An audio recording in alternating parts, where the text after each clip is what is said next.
Ассаламу алейкум, всех приветствую. Мобилизация, денацификация и демонизация Запада. Кадыров заявил, что мусульманам в Европе не разрешают молиться. И все проблемы мусульман Кавказа исключительно из-за Запада. В последнее время российская марионетка на оккупированной территории все чаще выдает подобный бред, так как желающих отдавать свои жизни за террористический режим России становится все меньше и меньше.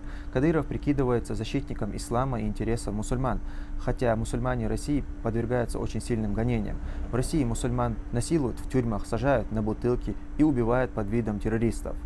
Власти России запретили вторую книгу в исламе, сборник хадисов Бухари. В Чечне же мусульмане находятся еще в более сложном положении.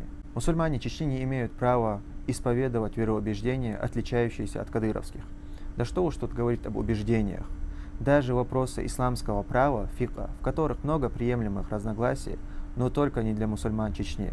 Если вы мусульманин и живете в Чечне, то вы должны исповедовать путь Ахмата Кадырова, который не имеет ничего общего с исламом. А иначе вы подвергнетесь пыткам, преследованию и, возможно, убийству. Мусульмане в Европе чувствуют себя гораздо безопаснее и комфортнее. Мусульмане в Европе не переживают, что к ним среди ночи ворвутся вооруженные люди в формах и увезут их в неизвестном направлении, где потом будут пытать и содержать в каких-то подвалах, а затем их родные будут вынуждены выкупать их у правоохранительных органов. Мы обращаемся ко всем мусульманам Кавказа и в частности Чечни.